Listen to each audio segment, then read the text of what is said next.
Hi there and welcome again to the Explaining History YouTube channel, and in this video I'm going to talk a bit about how you integrate historians into your essays. Okay, now a classic mistake that I've seen a lot of at the moment, and it's to be expected, it always happens, is a history student saying I think this, I think that.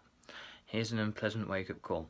Nobody, no examiner, cares specifically what you think. They want to see how well you argue. Okay, so I think that it was wrong for such and such an event to take place. I think that it was immoral for such and such a thing to occur. Don't put any of that in your essays. We're not here to make moral judgments. Save that for outside the classroom. We are here to evaluate evidence. Whatever you think about the Vietnam War or the Nazis or whatever, don't worry about that. A much better thing to do is to, when you're arguing a point, you're starting out looking at causation, why things happen in the way they do, why change happens over time, is to start with a clear line of argument at the start of your essay. I believe that the Vietnam War was ultimately unsuccessful for a particular factor, a misunderstanding about Vietnamese nationalism, the handover from different presidents, the quagmire theory, that sort of thing.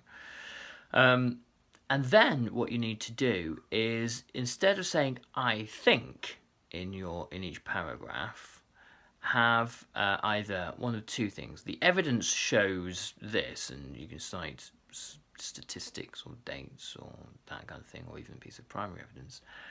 Or you can put forward a historian. You say such and such a historian says this key thing. Now, you've got to be careful with this.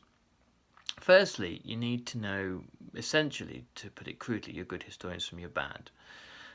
If you were looking at the generals in World War I and you put forward, say, what Alan Clark had to say on the subject, and you didn't know that he'd been widely discredited for making things up, you look pretty daft. So don't do that. If you want to very quickly, and it's a bit of a shortcut and cheat, I don't always recommend this, I always say, do your reading. But if you're in a hurry, Google, quite literally, Vietnam historiography. Google World War I historiography.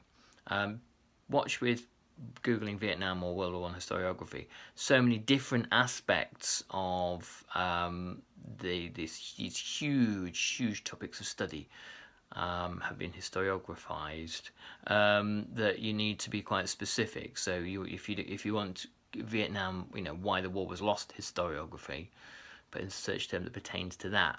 Because you might get historiography about the student protests or something very niche, or the historiography of Operation Rolling Thunder, that kind of thing. So you've got to be very careful with that.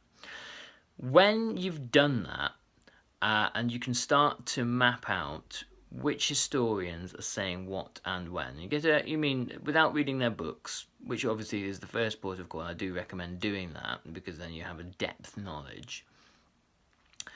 You'll wind up with at least a kind of an outline understanding, which sometimes for a history essay is just enough. You can say, if you're looking at why the war in Vietnam was lost by the United States, you can put forward perhaps two competing views of two competing historians, and then instead of this being a kind of an opinion piece by you, you actually integrate them into your paragraphs to support your points. So the way you would do it is point evidence judgment. You say your point would be the Vietnam War was lost because of, the misunderstandings about Vietnam by selected various American presidents. Then you can say historian such and such supports this with this statement, this quote, this thing that they have said. And you pop that into the evidence bit of the paragraph where normally you would put a stat or a date. And then you can draw a judgment from that. And then you can say, because this historian says this and was saying this at roughly this time, we can conclude such and such. We can conclude that this is a valid position. We can, and you could say that This view is shared by other historians, so this looks like a kind of a compelling position and supports the argument. And so it's a way of just bringing another historian's view into the essay to support it. And it's something, sadly, tragically, that probably the majority of history students in an exam aren't going to do. If you do it, then you're putting yourself in that demographic at the top end of the grade curve, and that is all to the good.